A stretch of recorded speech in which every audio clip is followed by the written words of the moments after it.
අද අපිට ලැබිලා තියෙන ටාස්ක් එක තමයි ඩයිනමික් රෙස්පොන්සිව් හෝම් පේජ් එකක් හදන එක. දැනට මම නැව්බා එකක්, ඉමේජ් එකක්, ප්‍රොඩක්ට් කාඩ් එකක්, ඒ වගේම ෆූට් එක හදන්න බලාපොරොත්තු වෙනවා. මොකද ඉස්සරහට හෝම් පේජ් එකට අපි තව තවත් දේවල් ඇඩ් කරනවා.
පස්සේ මේ ෆයිල් එකට bootstrap link කරලා තියෙනවා. ඊට අමතරව bootstrap icon ටික CDN එකක් විදිහට link කරලා තියෙනවා. ආයේ style.css එකේ අපේ custom css එක තියෙනවා. ඒ වගේම අපි මේකට logo.svg කියලා ෆයිල් එක favicon එක විදිහට set කරලා තියෙනවා. මෙතන අපි දැනට අපේ header එකත් home page එකේම දාලා තියෙනවා. අපේ header එකේ තමයි අපි මේකේ session එකක් start කරලා තියෙන්නේ. session එකේ u කියලා එකක් තියෙනවද කියලා බලනවා. session එකේ u කියලා එකක් තියෙනවා නම් ඒක data කියන variable එකට assign කරලා තියෙනවා. ඊට පස්සේ session එකෙන් user ගේ first name එක අරගෙන තියෙනවා. ඒ first name එක span tag එකක් ඇතුළට දාලා තියෙනවා. ඒතර මේ user name එක click කරපුවාම window එක load වෙන්න තමයි අපි දාලා තියෙන්නේ. sign out කියන එක click කරපුවාම user log වෙලා හිටියොත් ඒ user sign out වෙනවා. session එකේ u කියලා එකක් නැහැ කියන්නේ user කෙනෙක් තාම log වෙලා නැහැ කියන එක. එහෙමනොත් user sign in වෙන්න හරි register වෙන්න හරි navigate කරලා තියෙනවා. ඊළඟට log වුණ user කෙනෙක්ට තමන්ගේ profile එකට selling වලට product වලට watch list වලට history එකට messages වලට ඒ වගේම admin කෙනෙක් contact කරගන්න ඕන කරන buttons ටික drop down එකකට දාලා තියෙනවා. හරි. ඊළඟට අපි අපේ web page එකට responsive විදිහට image එකක් add කරලා තියෙනවා මෙතනදී. ඊළඟට අපේ product ටික පෙන්වන්න mobile phones කියලා section එකක් දාලා තියෙනවා මෙතන. ඊළඟට අපි අපේ product card එක හදාගන්න බලමු. ඉතින් අපි ඒකට මෙතන div tag එකකට card කියන class එක දාලා ඒකට size එක දීලා තියෙනවා.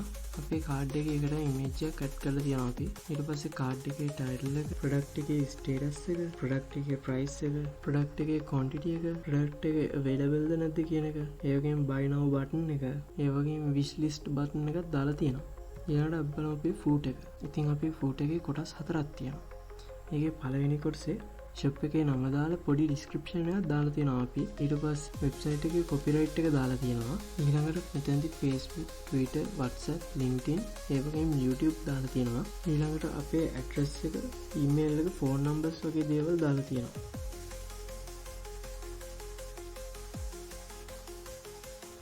මෙතන අපි දැනට අපේ header එකත් home page එකේම දාලා තියෙනවා.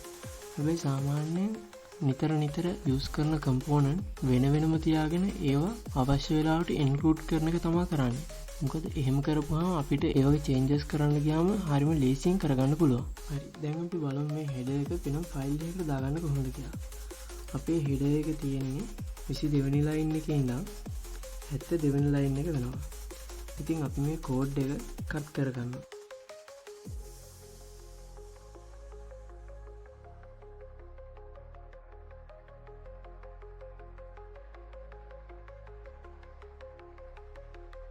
ඊළඟට අපි කට් කරගත්ත එක header.php කියන එකට paste කරන්න ඕනේ.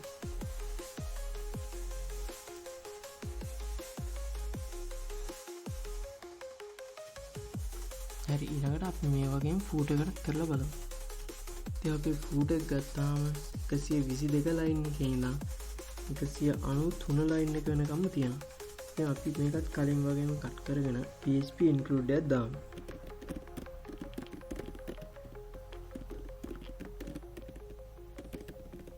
ඊළඟට අපි කට් කරගත්ත එක PHP එකට paste කරමු. ඉතින් දැන් අපි අපේ home page එකේ demo එක බලමු. මම කලින්ම මේකට log වෙලා හිටපු ඉඳලා මෙතන මගේ නමත් එක්ක දාලා තියෙන්නේ. ඊළඟට අපිට මෙතනින් අපේ drop down එක බලා ගන්න පුළුවන්. ඊළඟට අපි add කරපු අපේ image එක, ඒ වගේම product එකේ card එක, අවසානට අපේ footer එක. ඉතින් මේ වෙබ්සයිට් එකේ responsive එක බලා ගන්න right click කරලා insets වලට යන්න.